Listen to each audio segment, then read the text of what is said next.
It's a new year and it's time to kick off ACC play. The Tar Heels are going to have to be road warriors. This is Tyler Hansbrough, and you're listening to Locked On Tar Heels. You are Locked On Tar Heels, your daily podcast on the UNC Tar Heels. Part of the Locked On Podcast Network, your team every day. Hey there, what's up? It's Wednesday, January 1st, 2025. Happy New Year, everybody. Welcome into this episode of Locked On Tar Heels podcast, the only daily North Carolina show out there. I'm your host, Isaac Schade, and you're joining me at the place to get your Tar Heels content every single day. It's all part of the Locked On Podcast Network. Thanks for making us your first listen or watch of the new year, right? It's awesome. Special shout out to all the everydayers joining us, all the members of the Locked On Tar Heels Discord family, and of course our Locked On Insiders. Man, it's great to be together. Basically today, we're just getting ready for the Louisville game. Tonight, we'll have our Four Corners preview, what to expect in the game, get to know Louisville a little bit because it's an entirely new roster for the Cardinals. Crazy stuff for Carolina, but let's get right into this thing because, look, non-con play is behind us. Literally all that is ahead is 19 games of ACC play. That's it. That's all that remains to this regular season. Kind of hard to believe, but keep in mind, that is still the main chunk of the regular season. The Tar Heels have played 13 games, 12 non-con, and 1 ACC game. They hosted Georgia Tech earlier in December. Thankfully squeezed that one out. Eesh, that was much closer than it should have been, but they got the win and we'll take that. But what's interesting to me, as you look at the ACC schedule right out of the gate here, just like last year, Carolina is going to have to be road warriors. Let me remind us all of what the Tar Heels did last year to kick off the main chunk of ACC play. Similarly, they had won their earlier ACC game that was hosting Florida State, but then the first 3 games, was it? Yes, the first 3 ACC games after that, getting into the new year, were all on the road. January 2nd at Pitt, January 6th at Clemson, January 10th at NC State. Carolina, thankfully, won all 3 of those games, but they've basically now got to go do this exact same thing this year with a few slight nuances. So today, the Tar Heels are at Louisville. Saturday, the Tar Heels are at Notre Dame. Next Tuesday, there is a home game mixed in there. Carolina hosts SMU. And then that Saturday, go to NC State. So 3 of the first 4 ACC games in this main chunk of ACC play are all on the road. And just like last year, wrap up with a game in Raleigh at NC State. So what that means is that the Tar Heels have to be ready to go, have to be ready to do what I said earlier, being road warriors. They did it last year. Thankfully, they've had these road opportunities earlier this year. The second game of the season was a true road game at Kansas. On their way out to Maui, they played a true road game at Hawaii. So Carolina has some road experience this year to build off of, but now they've got to be able to do it. One advantage, hopefully, at least in the Louisville game tonight, is that the kids aren't back from, the college students aren't back from Christmas break yet. Now, it's New Year's Day, so I would imagine they're still going to have a nice crowd. Saturday at Notre Dame, students shouldn't be back yet, although it is a Saturday, so there's that, right? We'll see what happens, but hopefully that it's not quite as raucous a crowd inside the Yum Center tonight, and that is a good thing. But as I look at these first 4 ACC games, it's so hard to talk about it because of the earlier Georgia Tech game, but I'm still going to call it the first 4 ACC games. You'll go with me on that. These games really are going to set the tone in terms of Carolina's ability to really get off to a good start in ACC play. I don't care about I do care about what's happened in non-conference play, but in terms of you're starting over, this is part 2 of the season as you get into ACC play. In totality last year, Carolina got those 3 road wins to start ACC play. Then they won at Boston College. They won at Florida State. That's 5-0. Lost at Georgia Tech, lost at Syracuse, but won the rest of their away games. So Carolina was 8-2 on the road in ACC play last year. That's such a big part of why they won the regular season and why they got a number 1 seed in the NCAA tournament.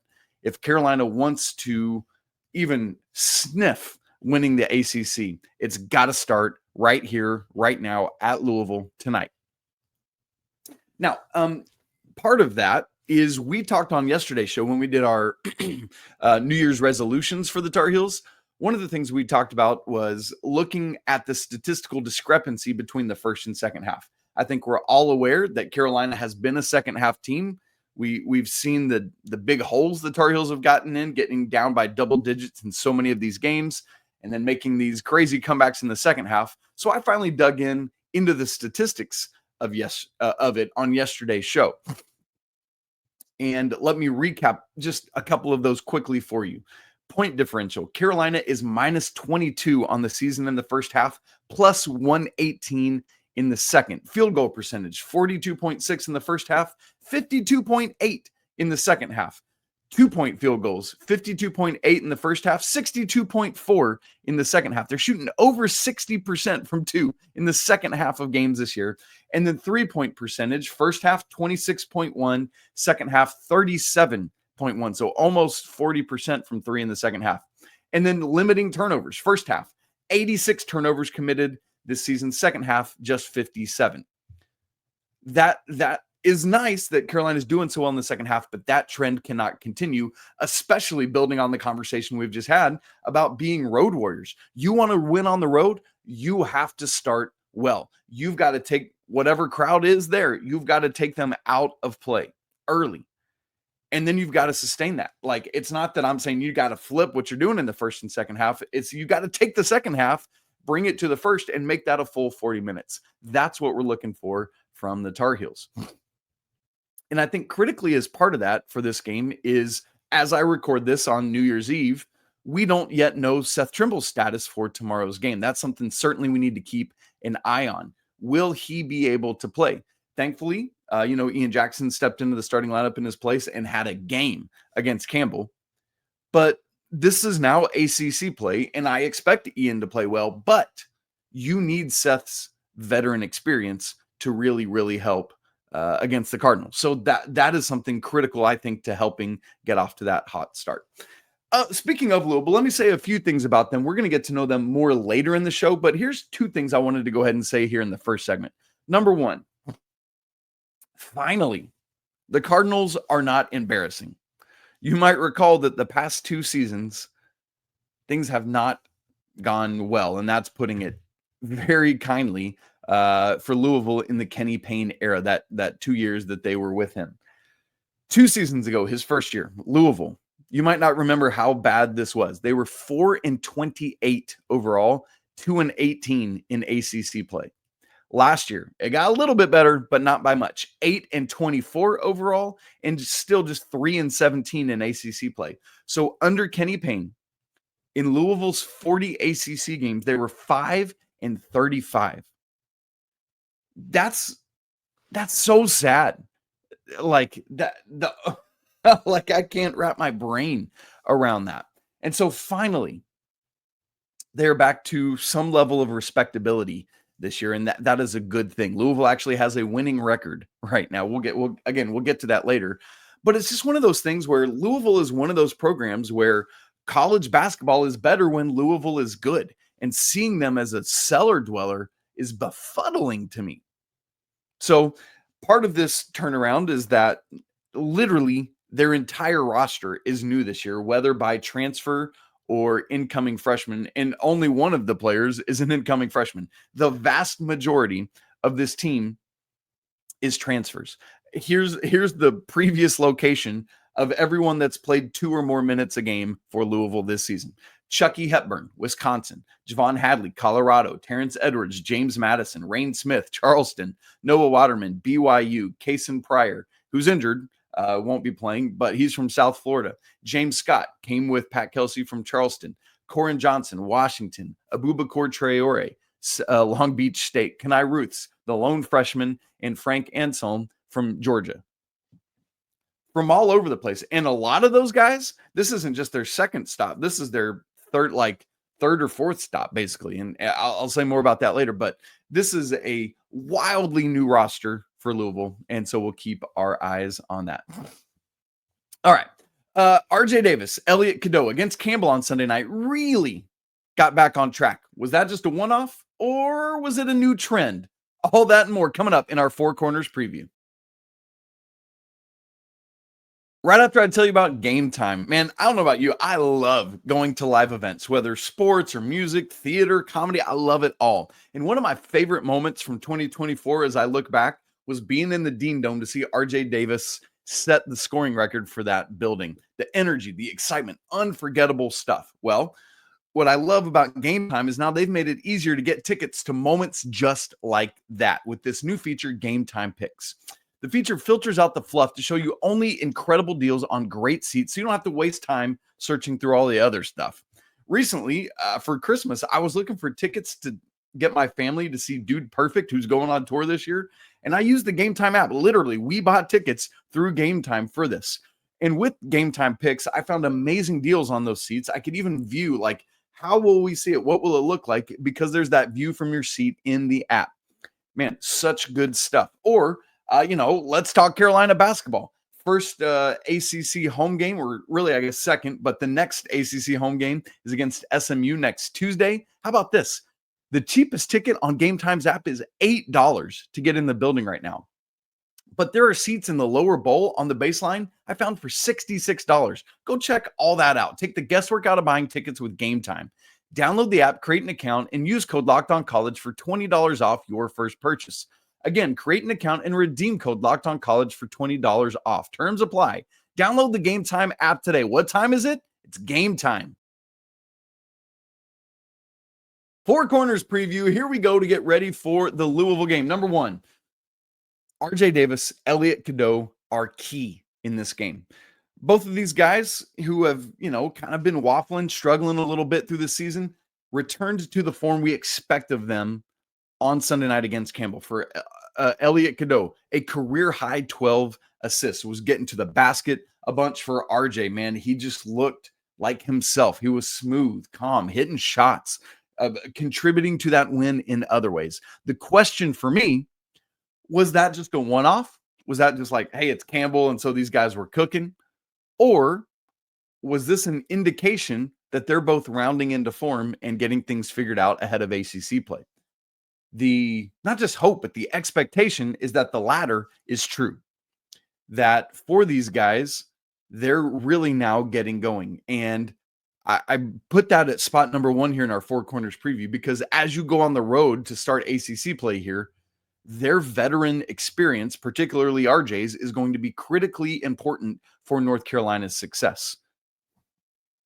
I think part of what unlocked them on Sunday night was Ian Jackson being inserted into the starting lineup. And I know that's because Seth was unavailable. But when teams are going to have to pay a ton of attention to Ian Jackson, he just commands and demands that. It's going to take less attention, or it's going to take attention off of RJ, and that frees him up to do more. And so I think you need those two dynamic scorers in the lineup. So I think watching for that starting lineup combination to see who's in there along with RJ and Elliot, but also is Seth available, right? Like that is a key question, as I already said, because his experience as well will pay off. You want to see all these guys at play, regardless of who's in the starting lineup. You just need all of these dudes getting minutes. But I believe in particular that Elliot Cadeau's floor game and that RJ Davis doing RJ Davis things are critical for North Carolina's success in this thing. Number two, limiting turnovers. Yes, we just talked about it kind of with Elliot there, who had 3 turnovers in the Charleston game. I said that because I got Pat Kelsey on the brain. In the Campbell game on Sunday night. But he needs to continue to limit that. But it's not just Elliot. It's the whole team who got back down to just 7 turnovers on Sunday night after 8 straight games of double-digit turnovers. This is the game Carolina needs to play. And one of the things you got to watch for is Chucky Hepburn is one of the best defenders in the country, is 8th in the nation in steals right now at 2.8. But it's 8th in the nation, but it's 2nd among all power conference players, trailing only a guy from UCF. So what he is going to be ball hawking. Carolina is going to have to, you just have to understand he might grab 1 or 2. And that means what I'm looking for Carolina to do is, yes, keep Chucky Hepburn away from the ball. But more importantly from that, stay away from self-inflicted wounds. Do not have unforced errors. That is what you can control. And that's what I'm looking for Carolina to do here. Can you build off of what you did against Campbell and only having 7 turnovers? Another offender we talked about on yesterday's show is Jalen Washington has an 18% turnover rate, and that's not good. He's got to do a better job hanging onto the ball along with the rest of the team. So how does Carolina limit turnovers on the road is going to be critically important. Number 3 in our Four Corners preview, rebounding is so critical and so key in this game. We talked again yesterday on our resolution show about how Seth Trimble is the leading rebounder for Carolina right now at 4.83 rebounds a game. Never in the history of North Carolina, with the stats dating back to 1951-52, have the Tar Heels been led by somebody averaging fewer than 5 rebounds a game. In fact, there have only been 3 times that Carolina has been led in rebounding by somebody averaging under 7 rebounds per game. That means that front court players in particular have to step up, because yes, it's great that Seth is doing such a good job, but I think that's also a referendum on the front court of you guys got to do more, particularly the Jae'lyns. I'm watching for them along with Van Allen Lubin.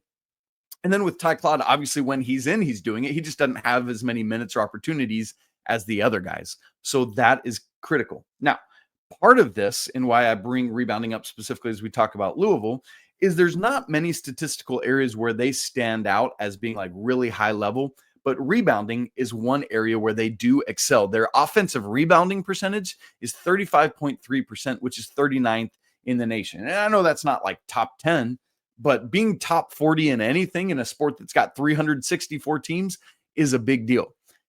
And let's remember back to the Florida game. Carolina in the final 3 minutes of that game did not grab a single defensive rebound. Oh, by the way, Florida grabbed an offensive rebound on every possession and scored on every one of those in that same time frame. The Tar Heels simply cannot allow that to happen. Had they grabbed maybe even 2 of those defensive rebounds, they probably beat Florida. And that's what changed against UCLA. The Tar Heels did not allow an offensive rebound for the final 10 and a half minutes of that game against the Bruins. Now, I'm not saying you've got to be that level, although that'd be phenomenal if they were able to do that against Louisville, but just limiting it. So how often is Carolina able to have a good defensive possession? That's important first, but then secondly and critically, none of that matters if you don't end that possession with a defensive rebound. That's what we're watching for Carolina to do. Yes, it's got to be gang rebounding. That's how this team is going to do it. But we need to see the front court step up and own it. Jalen Withers had 7 rebounds in just 10 minutes against Campbell. More of that, please. Jalen Washington, I want 6, 7, 8 rebounds out of him tonight. That's what we're looking for this. Didn't do it against Florida. It cost them. Did do it against UCLA, and the Tar Heels won the game. Fourth, and finally, in the Four Corners preview, 3-point shooting is going to be an interesting dynamic in this game, and honestly could determine it based on who shoots differently than they have all year. Why? Because neither of these teams are great 3-point shooting teams. Carolina is the better of the two, shooting 32% right now, but even that is 232nd in the nation. But Louisville is even worse, shooting under 30% as a team from 3, 29.9. They're 303rd in the nation. Yikes!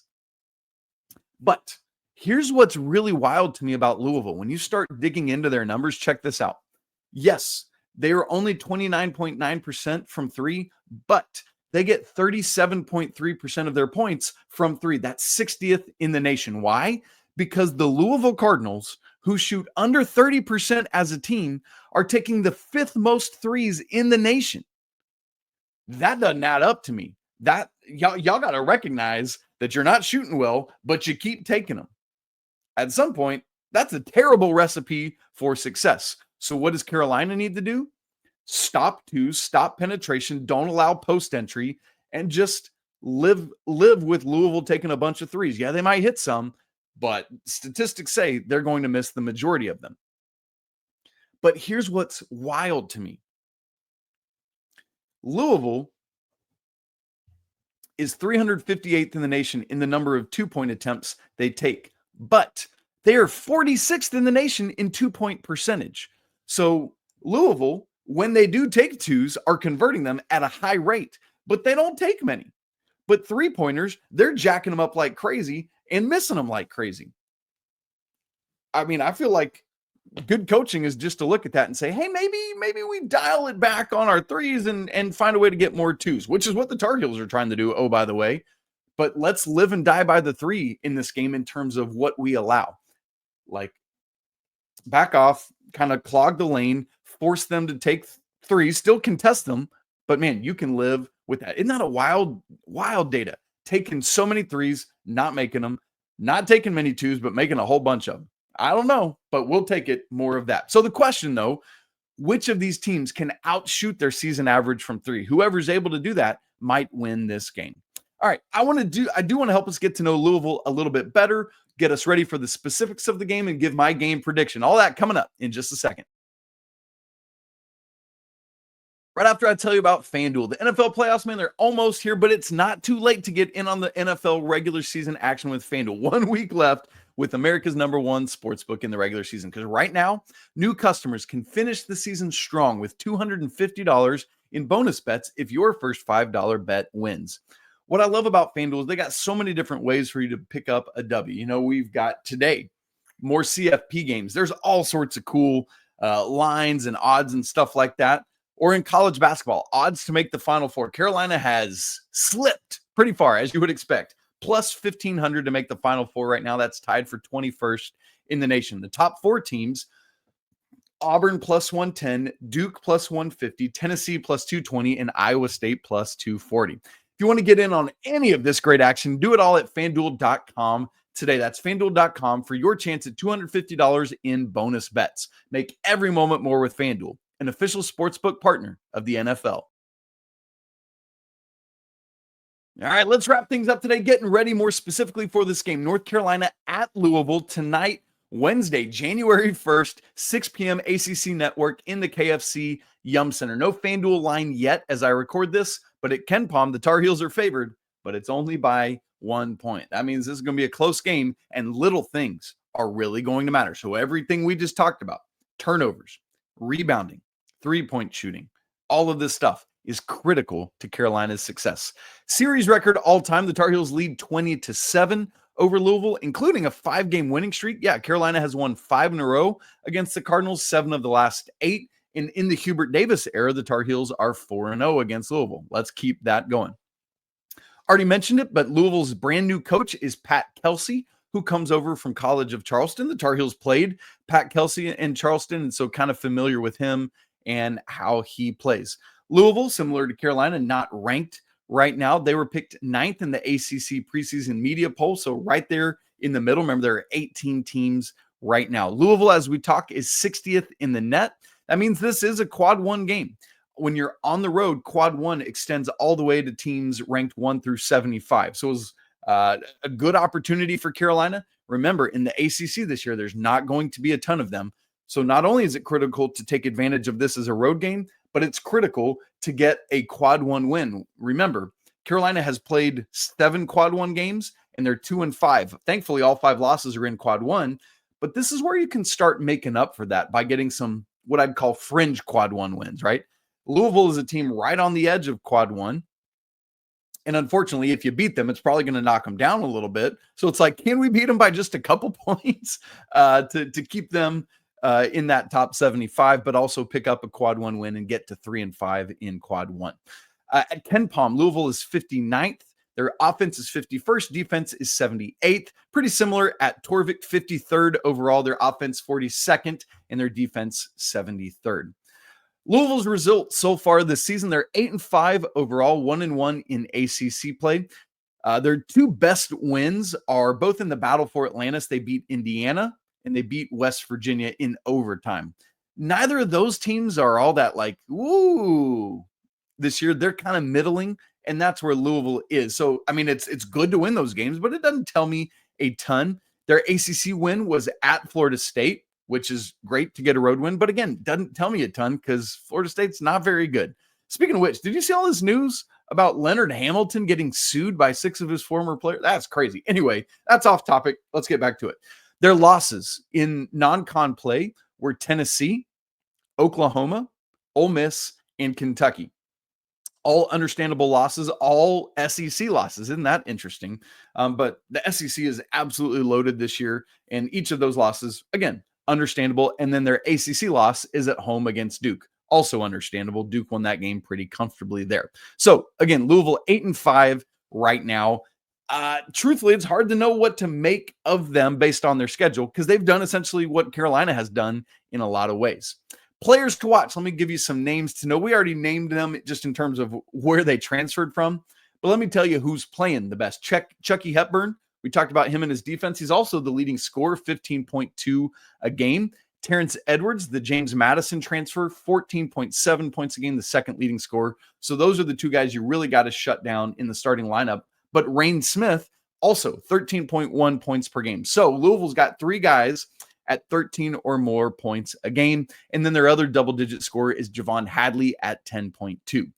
In terms of the starting lineups, Louisville's tinkered a good bit this year, and understandably so for a couple reasons. Number one, you've got an entirely new roster with an entirely new coach, so you're going to have to tinker and mess around a little bit. Another reason is because the guy that I thought was going to be their best player coming into the season, Cason Pryor, got injured and is done for the year. So that hurts, and he had started a couple games, obviously, prior to that.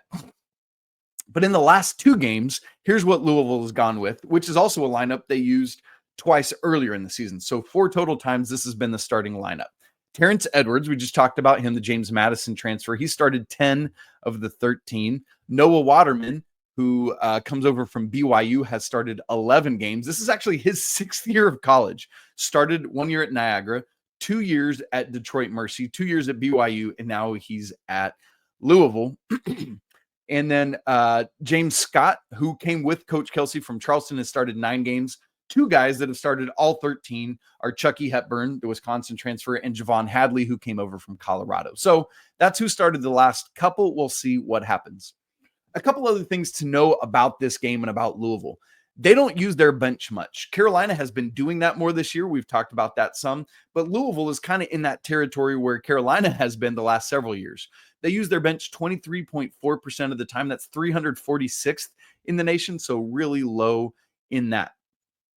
Another name that I am interested to keep an eye on is Abubakar Traore, who played the first couple games of the year, had a broken arm, and just came back in Louisville's last game.